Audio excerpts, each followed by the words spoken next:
Hello and welcome to the Book and Bean podcast. My name is Majesta Dawn, author of Supernatural Supermom, which will be being released on June 10th. And with me today, our special guest is Emmy Lou Hayes. She is an amazing author of the book, The Alpha's Melody. And we're going to be talking about her experience writing her book, what it's like to be an author and putting it out there, and really just diving in and hopefully having a good conversation today. So thank you for joining me. Absolutely. Thank you so much for having me. Thank you. So first, and this is something that I've forgotten to do in the past few episodes that I've filmed. This is the Book and Bean podcast. I get so excited about the book part that I forget the bean part, as in coffee beans. So I'm enjoying just a good old fashioned cup of regular coffee with a little bit of milk in it right now in my good witch after coffee, bad witch before coffee cup. What are you enjoying today? So I'm just having black coffee. That's my thing. I think black coffee at this point runs through my veins more than anything else because I live on it. This is my second pot today. It will not be my last. And I am having it in my Eeyore cup because Eeyore is my favorite. Thanks for noticing me. He's just, love him. I love Eeyore. That's amazing. As much as I love coffee, and you're right, like this is my third or fourth for the day. It's probably starting to show.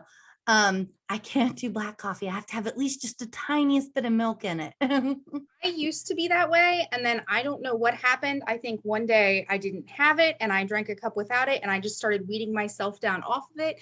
And I was like, oh, well, I can do this. And then I cut a few calories. So bonus for me. There you go. My guilty pleasure. They don't have any anymore in West Virginia. That's where I'm from. But there's a coffee shop called Gloria Jean's. Mhm. And people rave about Starbucks all the time. We always talk about it. But if you have a Gloria Jean's near you, run, don't walk, run to get a white chocolate cookie caramel cappuccino chiller. It's a mouthful. Oh, that sounds amazing though. It's the best. That's really the only cold coffee I drink. But if it's not that, then it's just plain old coffee or sometimes pumpkin when the season's right. When the season's in. Yeah, it has to be the right season for the pumpkin, and then only so much of it because I feel like it's just everywhere. Pumpkin everything. Yes. And then it's like, okay, I'm done with it for a minute, right? Yes, exactly. Awesome. So tell us about the Alpha's Melody. This is your first book, right? Yes, this is my debut novel. So The Alpha's Melody, I wrote it in June of 2021. So it's actually been less than a year since I wrote it. It released March 24th of this year. This book is, I actually have a copy of it right here. I have like 6,000 copies of it sitting around my house. So I have a copy of it. This is Alpha's Melody. It is Melody and Finn's story. So we come in to meet them, and they have known each other for about a year. He's been coming into this sub shop where she works for the past year, every day on his lunch break to order his sandwich, whether he wants it or not. He's coming there to see her, and they have these little one-line conversations. And both of them desperately want the other one and have this tension between them, but for a year they just let it go and nobody acts on it.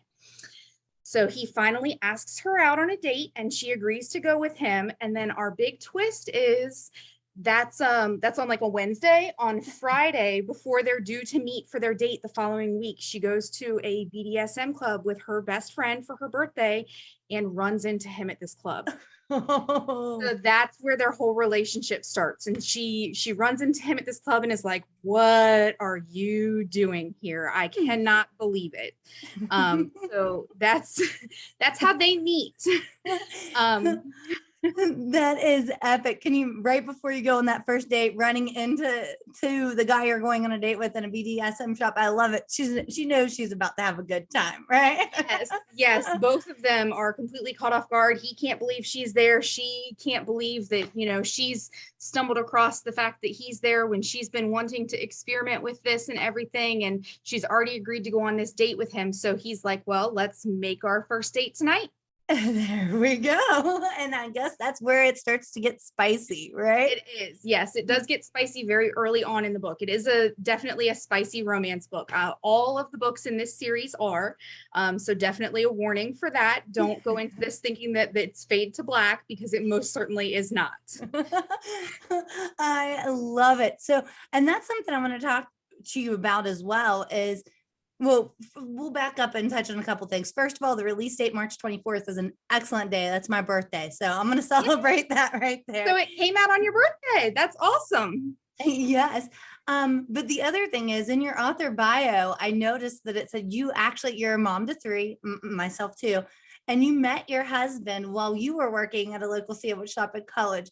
So how Yeah. interesting that these main characters meet in the Yeah. sandwich shop. So Finn and Melody's story is my story with my husband.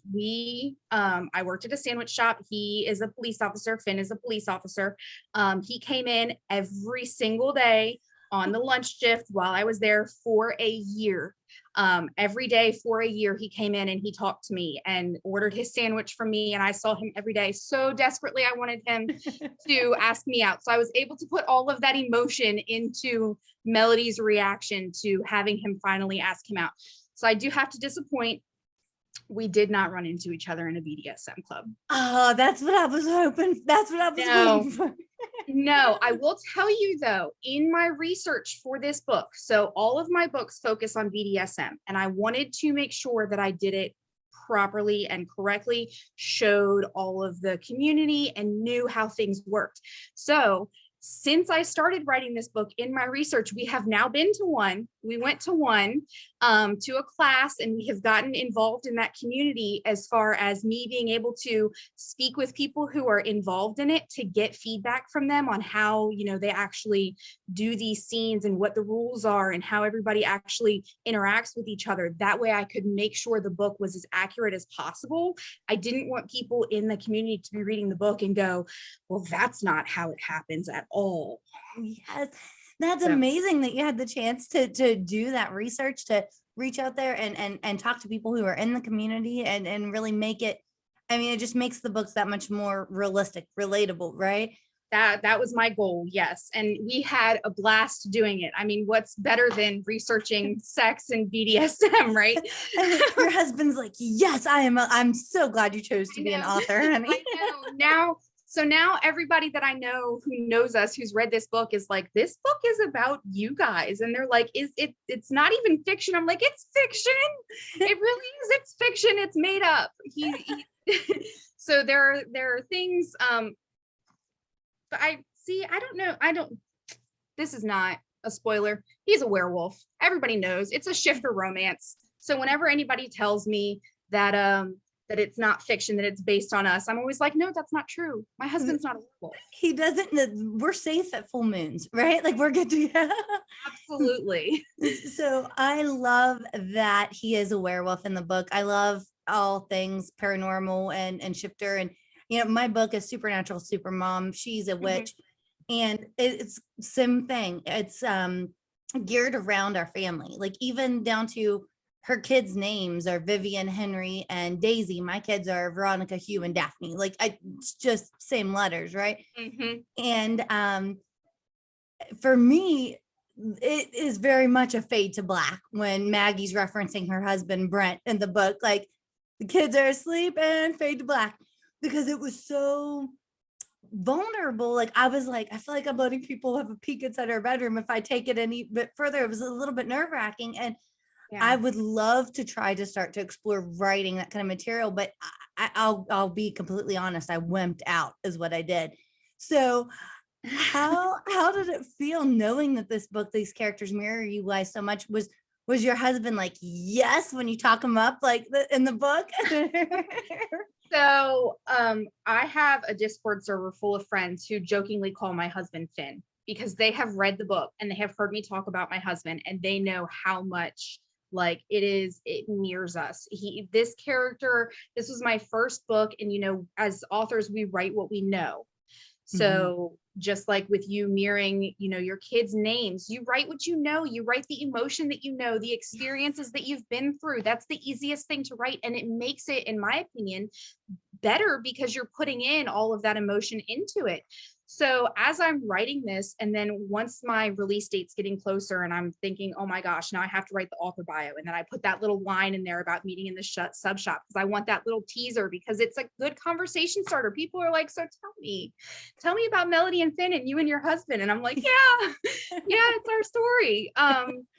it's very vulnerable, and writing the sex, it's fun. It's a blast. I absolutely love it. What I actually did as a kind of like to leading up to it is I started just writing before I wrote the book.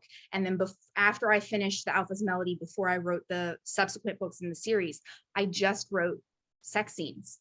I would sit down and I would just write pages of just sex scenes. And I started a blog and I released them on a blog.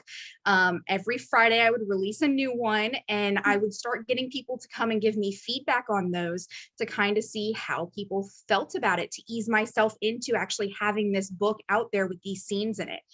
So far, the book has had fantastic feedback, great reviews on all of the spice. So apparently I did something right, but you're right. It's so vulnerable. And then every time, you're asking, my husband's like, yes, every time we're doing anything afterwards, he's like, you're welcome for the new scene for your next book. I'm like, please, oh my gosh. That's the best thing ever. You're welcome.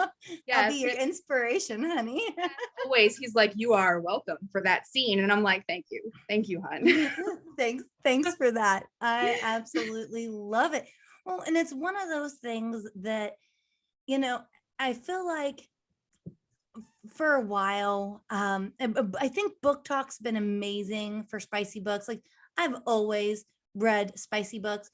Me too. Laurel K. Hamilton was one of my like go-tos. I started reading her in high school with the Anita Blake series.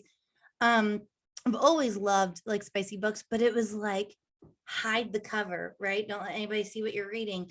Mm-hmm. And then 50 Shades of Grey happened, and it's like, okay, there are other people out there who enjoy reading this too. And then this Yes, like we could all community, kind of come out about it. yeah, this whole Yeah. community of like, we love spicy books. And I mean, I'm sure your TikTok's the same, like tons of videos of spicy book talk, right? Like, Yes, constantly. I'm all over it. Yep, that's I will tell you, I'll be 100% honest. I am a smut whore. That's what I read. yes. Every so often, I have to have a palate cleanser, and I'll read a rom-com or I'll read a fantasy novel that doesn't have it in it, just to kind of get myself back out of that a little bit. But I'm definitely all about the smut. I read it, I write it, I love it. I'm so happy that, like you said, TikTok has really driven that forward, and it's been great for the community. I hope that it continues to do that, because as a spicy author, I need it to keep going so that I can keep selling books. Right now, I mean, this series, The Alpha's Melody, is book 1. The series has 5 books in it. So I am writing my 8th book now. So I need spicy book talk to keep us going so that I can keep selling these books and keep getting them published. Let's go, spicy book talk. Keep going. Now, when will book number 2 be released? Book number 2 releases June 2nd. So it is close. It's coming. Yep. I just got the cover yesterday. So I got the cover. I did a cover reveal. I have that. It releases June 2nd. We have 27 days. I did the math today. It's with my editor. ARCs will be going out at the end of this month. So I will be posting that on my TikTok, and people can do it. It's through Booksprout that the ARCs go through. So anybody can sign up for a free ARC copy. We give out up to 100 copies. So that will be, what's today, the 6th? That should be probably the last week of May. ARCs will be going out before the release on June 2nd. And that book is called Second Chance Summer. I love it. I'm so excited to see Second Chance Summer. And definitely, like, I'm sure you've seen it. To get an ARC copy is a huge deal. Everybody gets so excited. So if you can send me the link, we'll try to put it in the description of this podcast so people can try to scoop up one of those first 100. Absolutely. Absolutely. That would be awesome. Great. Well, that is so exciting. I do want to switch gears on you 1 second before we end the conversation. We've talked about, we both have 3 kids. How do you balance, because the fact that you're writing your 8th book right now, and this book, The Alpha's Melody, you just started writing basically like a year ago, and it's already published, and you're on book number 8. How do you juggle being a mom to 3 kiddos and writing? I have no idea how I do it. I actually work full time also. So I work full time, and then my kids are 17, 13, and 5. Let me tell you, they are in my space constantly. And I'm sitting at my desk. I just got this desk. Up until like last month, I've written all of my books on my couch with my kids like climbing on me and in my face. I don't know how I do it. I really don't. The Alpha's Melody, I wrote that. That was the book that took me the longest to write, but I will be honest, I'm a pantser and I do not plot things out at all. So I sit down and I start writing and the stories just write themselves for me. The last book in this series, Broken Ray of Light, I actually wrote it in a week. Oh my I did it for Camp NaNoWriMo for April, planning on it taking me the whole month of April, and I wrote it in 1 week. That's So, amazing. well, but I can't keep that consistent pace. The book that I'm working on now, I started at the very end of April, and well, I guess that makes it seem like I started at the end of April. It's May 6th, so it's taken me a long time to write it. That's pretty fast. I know. And I'm sitting at 52,000 words. So I have about 20,000 words left on that one, but I've only written 2,000 this week, which is, I guess that's not anything to shake a stick at, but it feels to me like I haven't written anything because I only wrote one day this week. Oh, But wow. my kids, they're absolutely great. They're so supportive. They always know, like even the little one, mommy's writing, mommy's working, mommy's got her headphones on. We're going to let her write. My husband, I could not do it without him. He Mhm. lets me come and sit up here in our bedroom at my desk and keeps them out of my hair. I will tell you, the most terrifying thing about my children in these books is that we told the 17-year-old that she could read the books when she turned 18. Oh no, you're getting close. She turns 18 on August 20th. Oh boy. Is she got a countdown? Like, is she ready to tease you? Like, I'm gonna read it, mom. Well, we just talked about how it's my husband and I's story. Like it's her dad, guys. Like when I told her that she could read it when she turned 18, when I was writing it and she was asking me about it, like it seemed so far off. It didn't seem like something that would be here so soon. And now it's getting closer and I'm like, I've changed my mind. You cannot read these books. But how am I, if she wants to read them, I can't stop her. I mean, they're all over the internet. They're available in ebook version all over the place. All she has to do is download it and read it. She's 18. What am I going to do? But it's about her dad. That is so great. I love it. That's epic. And I can almost like as a teenager, I would torture my mom. I'd be like, I'm going to read it. And then I would tease. So is this what you and dad do when the bedroom door closes? Like, Right? what's going on? This is what's going on. I'm going to scar her for life. I mean, my goodness. Oh goodness. That's hilarious. I love it. Well, and to go back to something you said earlier, the speed at which you're writing these books that's amazing. I mean, I definitely relate to sitting on the couch with I'd use my iPad Pro with like the keyboard. That's how I did a ton of my writing with kids climbing all over me. And it's sometimes the stories, like you said, they just kind of write themselves. I'm very much the first time someone asked me, are you a plotter or a pantser? I was like, what's that mean? And they had to explain that to The me. same way. And I'm like, oh, then I guess I'm a pantser because I'm just flying by the seat of my pants. Yes, ma'am. Me too. I do not have an outline. I do not have a plot. Oh gosh. So that's not true. This book that I'm working on now, it's called The Capture. It is what we're calling my sister's book. The main character is named after my sister, and she is helping me to write it. Because she's helping me to write it, she's feeding me like plot lines. And I will tell you, it has been the most difficult book to write because it's too plotted to me. Even though I have nothing written down, I don't have an outline. The fact that I have like, oh, okay, this is supposed to happen, it doesn't work for me. My characters, I write just like you said, by the seat of your pants. I sit down and the characters tell me what to write. When I'm trying to tell them what to do, I struggle with it. I've seen some people who have these big, plot outlines on their walls and they have postcards and sticky notes and all this stuff. And I'm like, that is fantastic. Does not work for me. I have seen the same thing. And every time that's what took my book so long, I think, to get done. I started it 6 years ago and the first few chapters, it just kind of flew out. Right. And then I'm like, well, if I want to finish this, I really have to decide where it's going. So I tried to start plotting stuff and I'm like, ew, this is hard, this is icky, and I don't know how to force it into these notes. So I walked away from it and then saw a call from a publisher who was wanting paranormal, cozy mystery type things. And I submitted just the first few chapters that I'd already written. And I'd walked away from it for years. And then when they accepted it, I'm like, well, now I have to write the Now you rest. have to finish it. Oh my gosh, that's terrifying.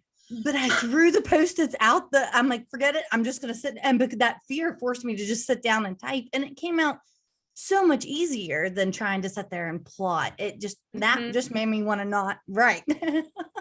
Yep. That just shows you that you're a pantser. Some people are, some people genuinely just cannot plot. It's like you said, it gives me this icky feeling where I'm trying to force the story into these sticky notes and it doesn't work. So this book that I'm currently working on has really taught me that I am 100% a pantser.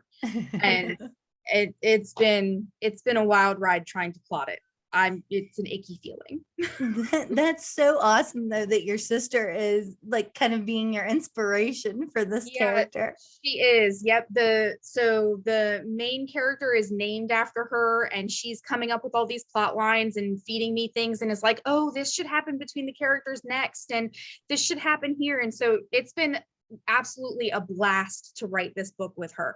Now the hardest thing is I have to come up with some kind of dedication to put in the book to her, and I'm like, I don't even know what to say. Thank you. It's so funny. It's sometimes like we sit down and the book we just write, it comes out no problem. But if someone tells me to write a dedication page or even a blurb, oh, I hate Oh my writing gosh, blurb. I hate blurbs. I cannot write a blurb to save my life. I can write a 72,000 word book, and I can write it in a week.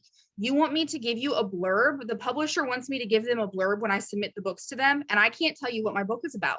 I have no idea what I wrote Yes. and how to fit it into two tiny little paragraphs. Yes. How?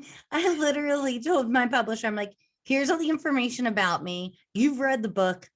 You write my bio and my blurb, because I can't. I forced myself to do the dedication page because that was personal, but Mhm. Yes. I'm like, the blurbs are so hard. And you're right. I think it's because it's our book, baby, right? Like It is. there's And how do you put your entire baby into a tiny little paragraph to get somebody to read it? Like, I need to sit you down and tell you everything that went into this book to get you to understand how much you need to read this book and how much you need to have it in your life. I can't do that in a paragraph.